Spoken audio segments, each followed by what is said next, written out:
오늘 우리에게 주시는 하나님 말씀 우리 함께 보십니다. 시편 119편 116절에서 168절까지 말씀입니다.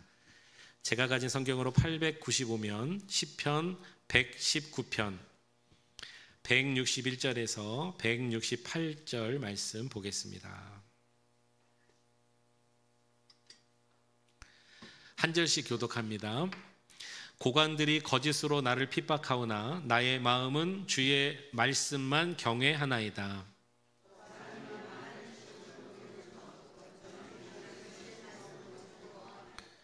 나는 거짓을 미워하며 싫어하고 주의 율법을 사랑하나이다.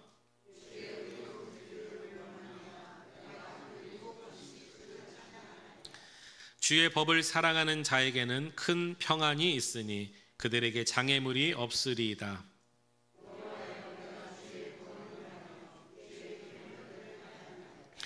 내 영혼이 주의 증거들을 지켜 싸우며 내가 이를 지극히 사랑하나이다.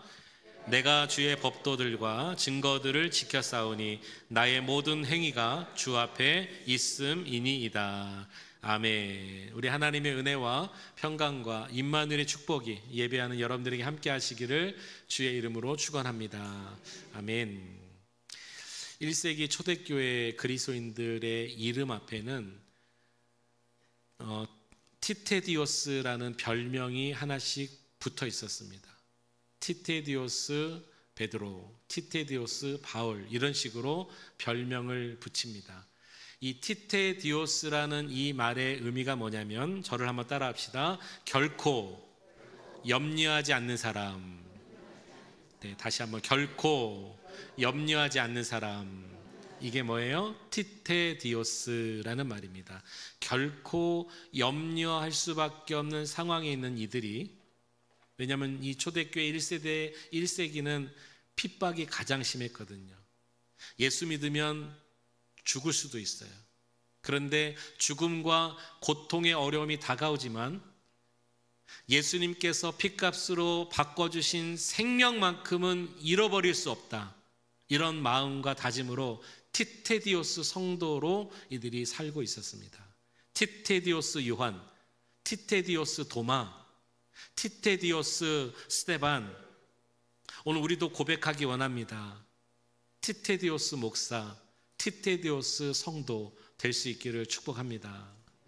여러분, 성경에 나오는 모든 인물사를 보세요. 전쟁사를 보세요. 승패가 무기에 있지 않았어요. 인간의 숫자에 있지 않았어요. 지략과 지혜의 대결이 아닙니다. 물론 그런 것도 있었지만 거의 대부분은 하나님의 손에 인생의 승리도, 전쟁의 승리도 달려 있었습니다. 그러므로 우리는 그 하나님을 믿기에 죽음이 우리를 엄습한다 할지라도, 고통이 우리를 엄습한다 할지라도 티테디오스, 결코 염려하지 않는 사람, 성도, 목사, 한 영혼 주님 앞에 될 수 있기를 간절히 축복합니다. 성경이 얼마나 염려하지 말 것을 우리에게 강조하는지 여러분 혹시 아시나요?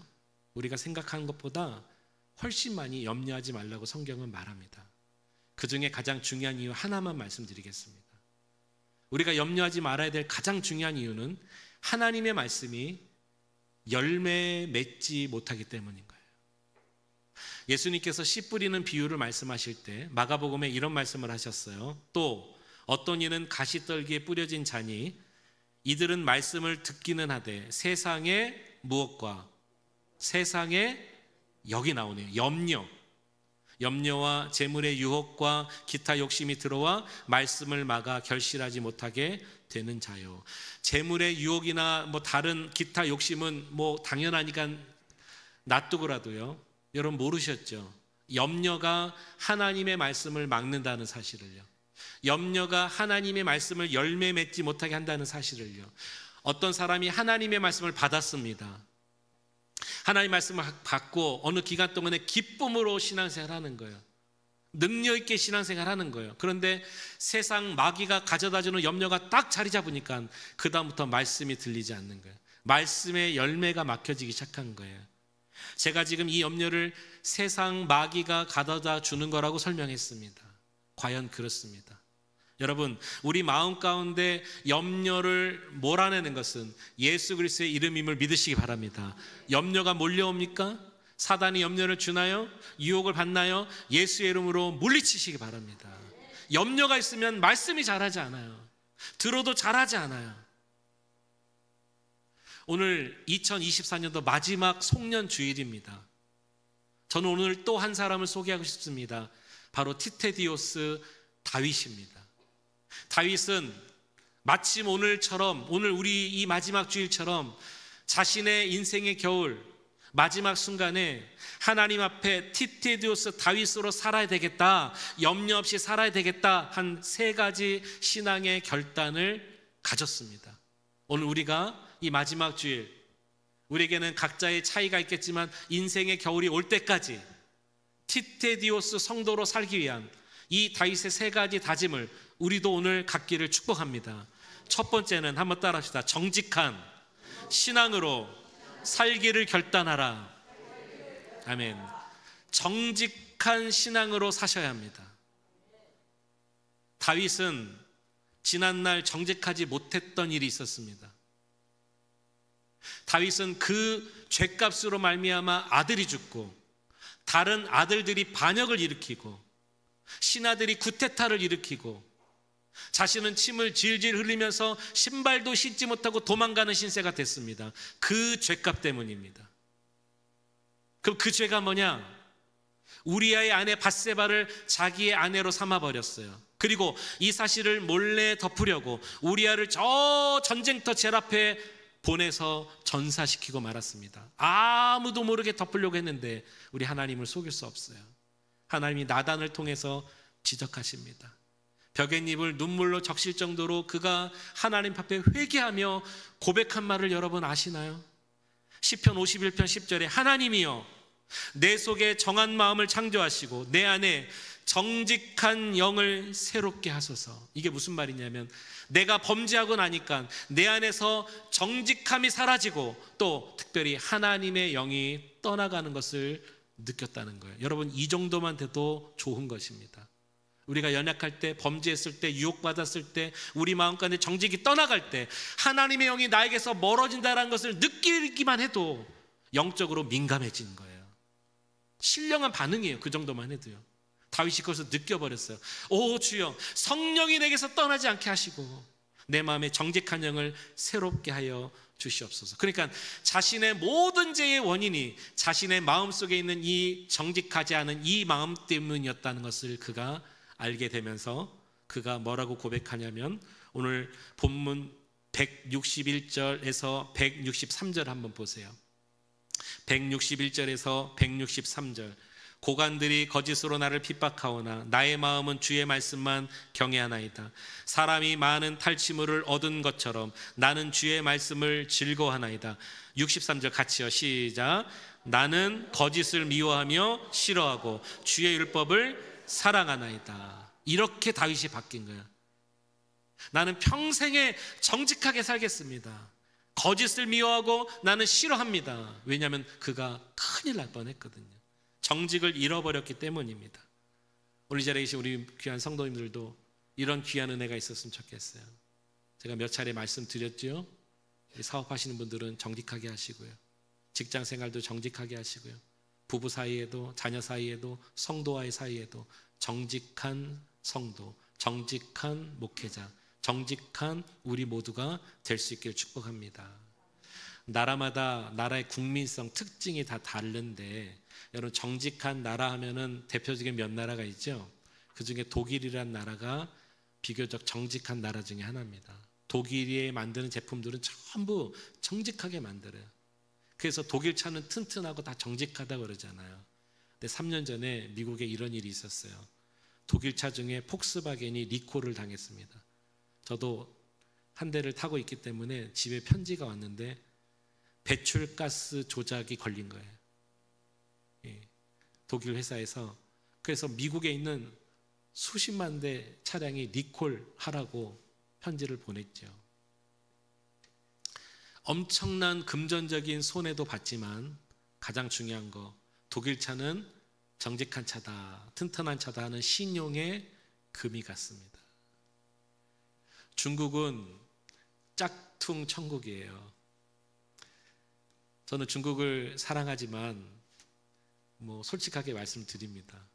중국은 도시마다 아예 짝퉁 시장이 있습니다. 그 시장 범위도 굉장히 커요. 아예 짝퉁만 갖다 놓고 파는 데예요. 그래서 예전에 제가 어느 대통령이 정확하게 기억이 안 나는데 미국 어떤 대통령이 중국에 순방한 일이 있었는데 일부러 스케줄 가운데 짝퉁 시장을 넣었다는 거 아닙니까? 여러 가지 의미가 있겠죠. 너희는 이런 의미도 있겠지만 어쨌든 자, 근데 오해는 마세요. 메이드 인 차이나가 유통 과정에서 이렇게 움직이는 과정에서 또 그 안에 마음을 정직하지 못하게 먹은 사람들 때문에 안 좋은 물건이 많은 것뿐이지 로컬에서 나는 야채나 과일은 굉장히 신선하고 좋거든요. 경험자로서 말씀을 드립니다.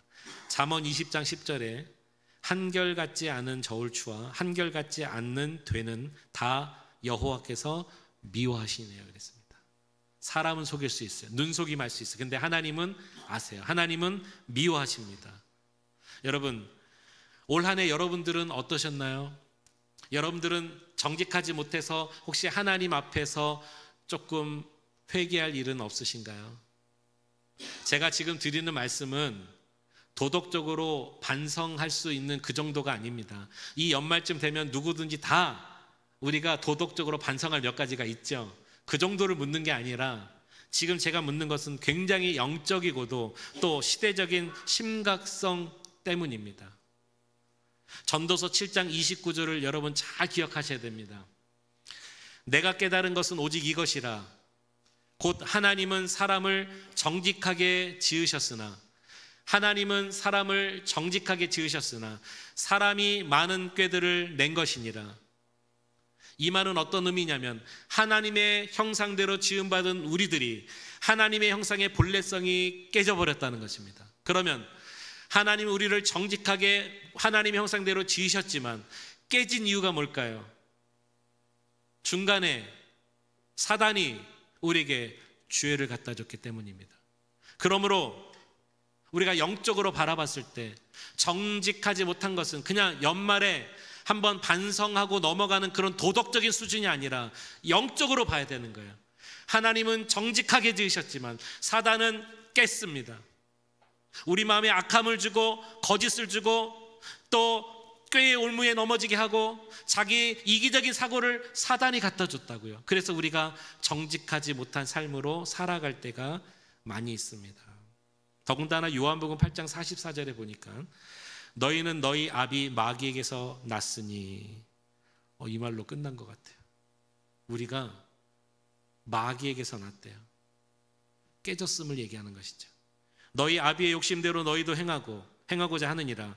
그는 처음부터 살인한 자요 진리가 그 속에 없으므로 진리에 서지 못하고 거짓을 말할 때마다 제 것으로 말하나니 이는 그가 거짓말장이요 거짓의 아비가 되었습니다. 누가요 지금?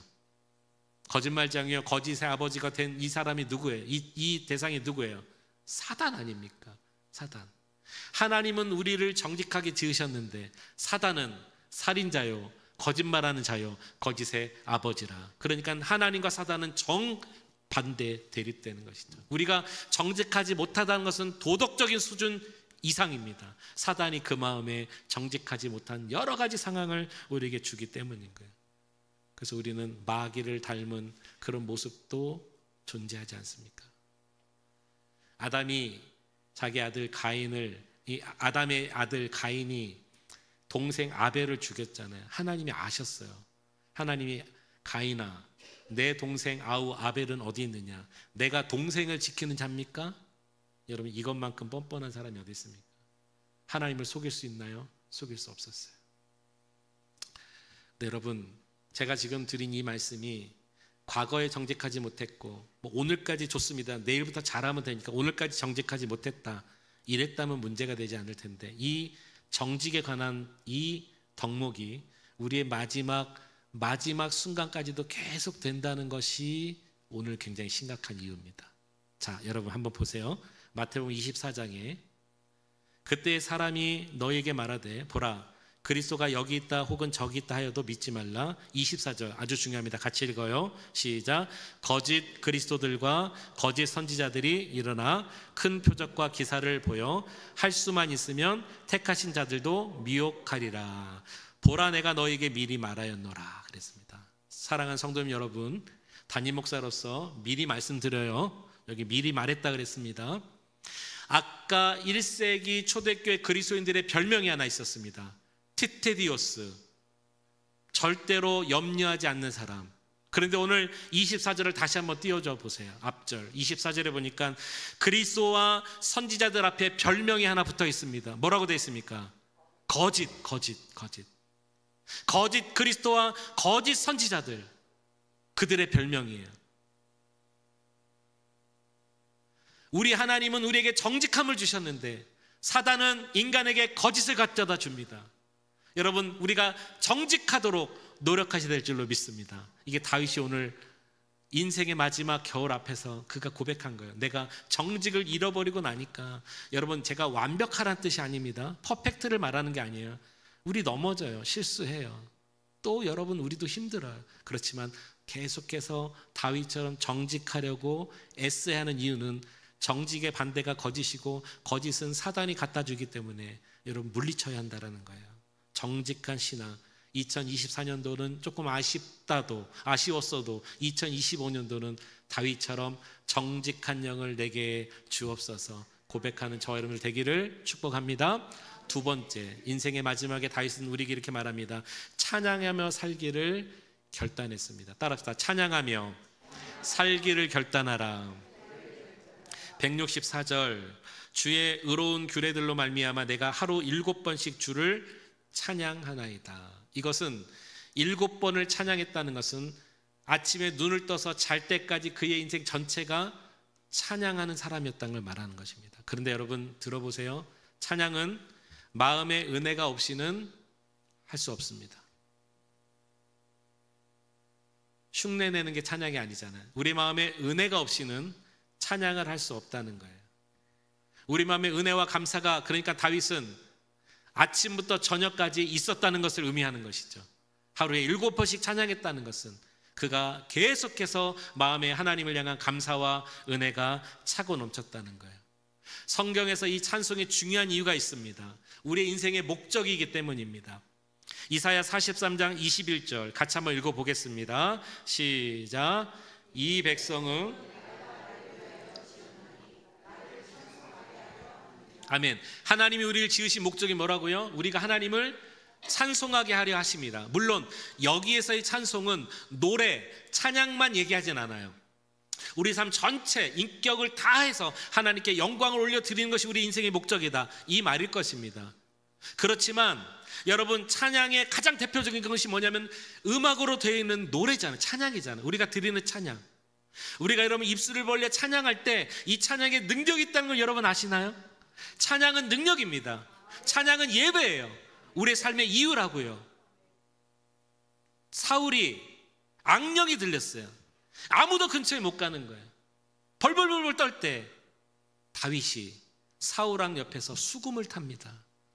찬양의 곡조가 나올 때 악령이 떠나갔다 그랬어요.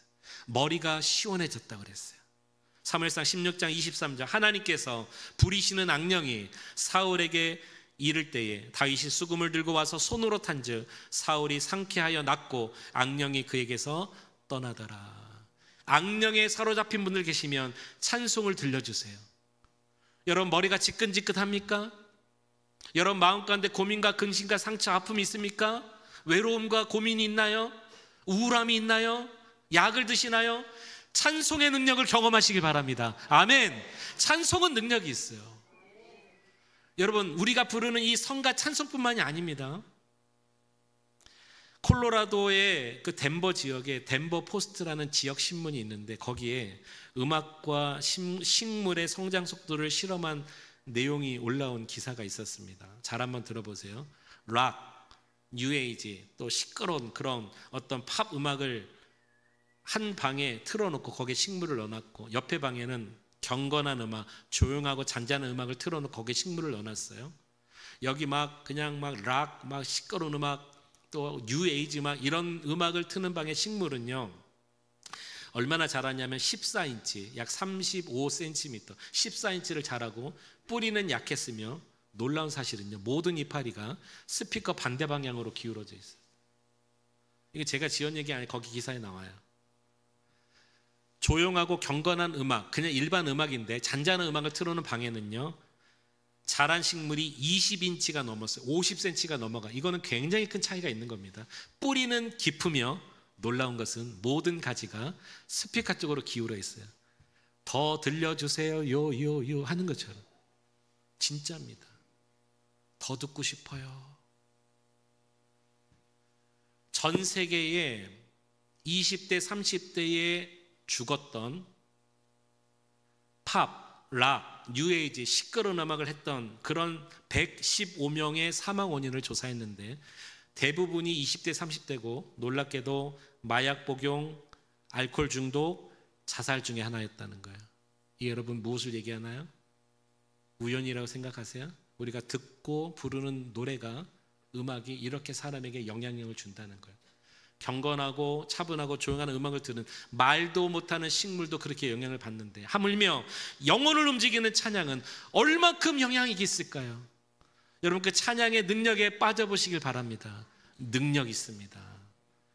또 찬양은 자유와 해방을 줘요. 바울과 실라가 옥에 갇혀 있을 때 이런 일이 있었어요. 사도행전 16장에 한밤중에 바울과 실라가 기도하고 하나님을 찬송하며 죄수들은 들었습니다.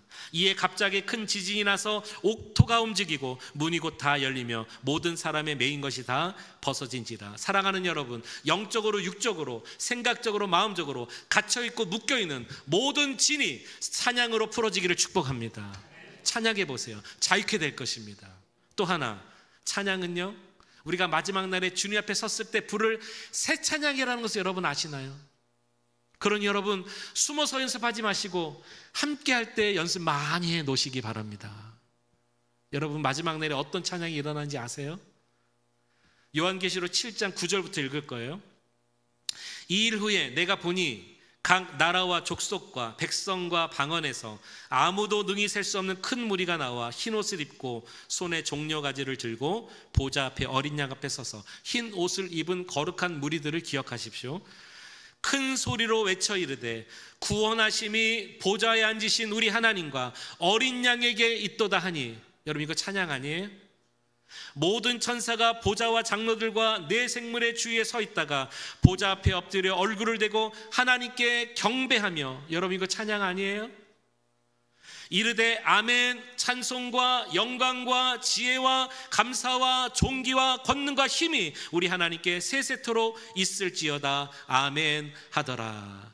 마지막 날에 거룩한 옷을 입은 자들이 모두 하나님을 찬양하는 새 찬양의 성가단이 되었다는 것입니다. 연습 많이 하셔야 됩니다. 우리는 이 땅에서. 13절 14절 중요해요. 같이 읽습니다. 시작. 장로 중 하나가 응답하여 나에게 이르되 이 흰 옷 입은 자들이 누구며 또 어디서 왔느냐? 내가 말하기를 내 주여 당신이 아시나이다 하니 그가 나에게 이르되 이는 큰 환난에서 나오는 자들인데 어린 양의 피에 그 옷을 씻어 희게 하였느니라. 큰 환난에서 나온 자들, 환난이 겹겹이 쌓여있는 1세기 그리스도인들이 생각납니다. 티테디오스 요한, 티테디오스 스데반. 환난에서 나온 자들이 어린 양의 피에 옷을 씻어 희게 된 하나님의 거룩한 백성들이 나중에 천상 예배를 드리는 천군 천사와 함께 주님을 마음껏 찬양한다는 거예요. 지금 읽으셨지만 이 찬양에 근심이 한마디도 없어요. 걱정이 한마디도 없어요. 눈물이 한마디도 없어요. 주여, 오늘 우리들에게 이 찬양의 능력은 마지막 날에 일어날 그때까지 가는 찬양임을 믿으시기 바랍니다. 찬양하겠다고 여러분 다짐하십시오. 평생에 내가 주를 찬양하겠습니다. 세 번째, 다윗은 주의 법 사랑하기를 결단했습니다. 내가 주의 법을 사랑하겠습니다. 165절, 주의 법을 사랑하는 자에게는 큰 평안이 있으니 그에게 장애물이 없으리로다. 주의 법은 뭐지요? 우리로 말하면 뭐죠? 주의 법은 하나님의 말씀이죠. 하나님의 말씀은 생명입니다. 아멘. 주의 법을 사랑한다는 것은 내가 생명 있는 것을 취하겠다는 뜻입니다. 물속에 말씀이 들어가니까 포도주로 바뀌는 역사가 일어나요. 생명이죠. 38년 된 안진뱅이에게 말씀이 들어가니까 안진뱅이가 일어나는 역사가 일어나요. 생명이죠. 악령 들린 자에게 말씀이 선포되니까 거품 울면서 악령은 떠나가고 새 사람이 되는 거예요. 생명이죠. 나사로야 나오라 선포했던 하나님의 말씀이 들려지니까 수건에 동인 채로 죽었던 나사로가 걸어 나오네요. 생명이죠. 여러분, 말씀은 생명인 것입니다. 말씀을 사랑하겠다는 것은 생명을 붙들겠다는 거예요. 요한복음 6장 63절 살리는 것은 영이니 육은 무익하니라. 내가 너희에게 이르는 말은 영이요 생명이라. 할렐루야. 생명을 사랑하시기 바랍니다. 우리 그레이스 안님께 성도님들은 육체가 아니라 영으로 사시기 바라요. 육은 무익하다 그랬습니다. 여러분, 육을 봤을 때는 실망이 많아요. 실수도 많아요. 그러나 영은 날마다 생명과 함께 번득이게 살아나는 것입니다. 여기저기서, 여러분들 셀 모임에서, 여러분들의 봉사의 자리에서, 우리 예배의 처소마다 모일 때마다 영이 사는 역사, 생명이 사는 역사가 있기를 축복합니다. 거듭남은 육이 사는 것이 아니라 영이 사는 것을 거듭남이라고 그러죠. 여러분, 예수 믿는데 왜 사람이 저러냐? 이것을 우리가 오해하는 거예요. 육신을 입었기 때문에 이 땅에서는 우리 눈에 연약하게 보이고 실망스럽게 보일 때가 있지만 영은, 거듭난 사람은 영원히 살게 되어 있습니다. 저와 여러분들이 영을 사랑하고 생명을 사랑하고 거듭난 자들이 되어야 되겠습니다. 시편 119편은 답관체로 되어 있습니다. 말이 좀 어렵지만 한번 따라합시다. 답관체. 한 번 더, 답관체. 이게 답관체가 무슨 말이냐면 앞 글자를 발로 누르면서 시를 읊었다, 이런 의미입니다. 답관체. 여러분, 성경이 굉장히 많은 장인데 성경에서 제일 긴, 절수가 제일 긴 장이 어딘지 아세요? 네, 시편 여기에요. 119편입니다. 그러면 몇 절인지 아세요? 빨리 한번 성경 확인해 보세요. 176절이나 됩니다. 시편 119편이 제일 긴 장이고 176절이 되는데 오늘 여러분 성경 지식 하나 알려드리겠습니다. 176절을 8절씩 8절, 장과 절을 상관하지 않고 8절씩 정확하게 끊어져 있습니다. 여러분 성경을 보세요. 8절만에 동그라미가 하나 있고 8절만에 동그라미가 있습니다. 보이세요? 맞나요? 8절씩 정확하게 끊어져 있어요. 그러면 176절을 8절씩 끊으면 몇 그룹이 나오나요? 계산하지 마세요. 다 계산해 왔어요.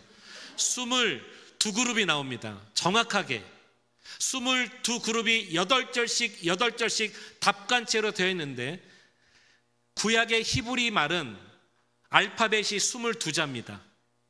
뭔가 여러분 긴장감이 이제 있으시죠? 1절부터 8절은 첫 단어가 뭐가 나오냐면 알파벳 첫 번째 글자인 알레프로 시작합니다.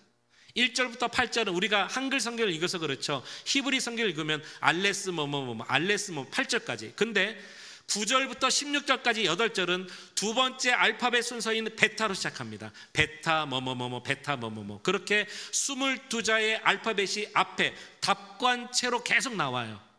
여러분, 이렇게 나오는 거죠. 네, 여러분, 더 신기한 거 말씀드릴게요. 오늘 176절 가운데 제가 다 읽어봤는데요, 정확하게 4절을 빼고, 사실 4절 안에도 그 의미가 있다고 저는 생각하지만 단어적으로는 안 보이기 때문에 일단 빼겠습니다. 4절을 제외한 172절, 172절이 모두가 법, 증거, 도, 명령, 법도, 율례, 계명, 말씀, 이런 단어들이 나옵니다. 여러분 한번 의심해보고 오늘 한번 쭉 읽어보세요. 한숨에 읽으실 거예요. 근데 놀랍게도 법, 증거, 도, 명령, 법도, 율례, 계명, 말씀, 어떤 단어로도 하나씩 들어가는데 지금 제가 읊은 단어들을 한마디로 말하면 뭐라고 말씀할 수 있겠어요? 말씀이죠. 말씀. 그러니까 시편 119편은 전체가 뭐예요? 하나님의 말씀이 얼마나 중요한지, 하나님의 말씀이 얼마나 우리에게 필요한지를 얘기해주고 있는 것입니다. 아멘. 우리가 읽은 161절에서 168절은 말할 것도 없이 다 들어가 있습니다. 진짜 확인해 보세요. 단어 하나씩은 다 들어가 있어요. 하나님의 말씀을 상징한 단어들이 다 들어가 있어요. 이것을 다윗이 지금 지었다고요. 그는 하나님의 말씀을 사랑하겠다고 다짐하고 있는 것입니다. 여러분, 하나님 말씀을 사랑할 이유 왜 그러냐? 종말이 가까워 왔기 때문에요. 이건 제 말이 아니라 마지막 예언의 말씀인 요한계시록 제일 첫 번째 부분에 이런 말씀이 있습니다. 1장 3절에 이 예언의 말씀을 읽는 자와 듣는 자들과 그 가운데 기록한 것을 지키는 자들이 복이 있나니 같이 읽겠습니다. 때가 가까움이라. 다른 말로 말하면 때가 가까우면 가까울수록 어떻게 해요? 하나님의 말씀을 듣고 읽고 묵상하고 배우라는 거예요. 다시요. 때가 가까우면 가까울수록 에구먼이나 환경과 처지 상황 따라가 아니라 사람 따라가 아니라 하나님의 말씀 앞에 서고 그 말씀을 읽고 그 말씀을 묵상하고 사랑하라는 것입니다. 마지막이 다가오니까 오늘 여러분 말씀을 정리해요. 정말 종말이 멀지 않은 것 같은 느낌마저 듭니다. 시대가 그렇고 나라가 그렇고 민족이 그렇고 사람이 그렇고 영혼이 그렇습니다. 사랑하는 성도님 여러분, 이제 2024년도는 돌아오지 않아요. 오늘 마지막 주일입니다. 이렇게 가다가 이제 우리 인생의 겨울도 어느 날 오겠죠? 그때 오늘 디테디오스 다윗의 이 세 가지 결단, 그 결정을 우리 마음에 새기셔야 됩니다. 그 인생의 겨울이 오기 전에, 세상의 겨울이 오기 전에, 시대의 겨울이 오기 전에, 종말이 오기 전에 하나님, 나는 정직하게 살겠습니다. 하나님, 나는 주를 찬양하며 살겠습니다. 하나님, 나는 늘 하나님의 말씀을 사랑하며 살겠습니다. 티테디오스 목사, 티테디오스 성도로 살아가시기를 주의 이름으로 축원합니다. 기도하시겠습니다.